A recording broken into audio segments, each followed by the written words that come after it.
Okay, so what if I told you you could hit longer, more accurate iron shots by slowing everything down? Hi everyone, my name's James Robinson and welcome back to Get Good at Golf. I must say it's good to be back. I haven't done a Get Good at Golf video for ages because we've been away and one thing and another. But today we're going to talk to you how to hit your irons better. And I want to think about rhythm because a lot of people think, right, if I want to hit long iron shots, I have to stand there and I have to hit it as hard as I physically can. The ground interaction there was actually really impressive for the speed, but I'll put that back in a second. But how do I slow things down, still hit it further and still hit it more accurately?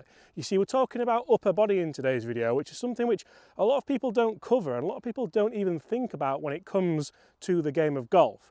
Generally, people think about lower body, it's all in the hips is the famous catchphrase, and that's kind of correct. But the upper body has to do something, otherwise the golf swing would look like that. So generally, how do we work the upper and lower body together to help you hit, like we said, more accurate, longer iron shots? So generally what I want to think about is, as I load up to the top of the backswing, what is the sequencing that I want to be in? Generally the sequencing for the irons, you want to move the club and the upper body first, set the club in a nice position so that club face is nice and square to the spine angle. From there, allow the lower body to move and put the club where you want it, right at the top of the backswing. If you've seen the weekly hack, you'll know how important that left wrist position is, but generally that's the sequence we want to do. Now, if we're talking about upper body and we're talking about slowing the upper body down, making it smoother, making it more transitional, then I want the lower body to move quicker, but the upper body can move slower. So that means that the transition is a totally opposite method of how you take the club away when it comes to the sequence. So if I were to hit you a shot here, you'll see how I want the club to be nice and fluid on the way back. I can move the lower body and I can really kind of get that moving forward. That ball hasn't moved in the air and it's bang at the middle of the green on this par 5. Really enjoyed that strike, really enjoyed the movement.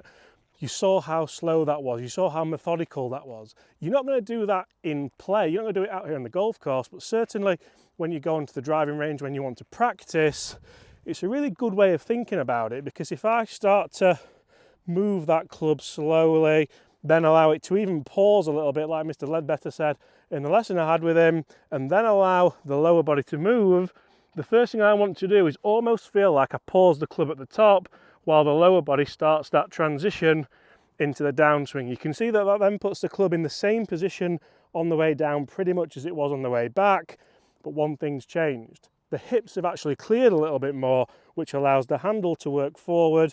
We get that bit of forward shaft lean, and the forward shaft lean allows us to dynamically reduce that loft. That's how we hit the ball further. We're launching it a little bit lower, it's a little bit more penetrating, it's more powerful, but because we're giving ourselves more time within the golf swing, we're generally going to get that strike as well. The strike's going to be a lot better. If I put that into a full golf swing, so this is how I'd do it on the golf course. I've been practicing it a long time, and I often think as well, it's really important to have a kind of pre-shot routine when you're out here in the golf course. So the pre-shot routine for me would be that move away of the golf club. Make sure the chest is moving the golf club first, the lower body stays nice and stable, and from there, I'm not even gripping it like I would grip it, I'm just moving it through the positions so I can feel as though the toe of the golf club isn't pointing directly up to the sky. It's actually more like my spine angle would be, and it's certainly not closed like this. So that's imperative to make sure you've got accurate golf shots.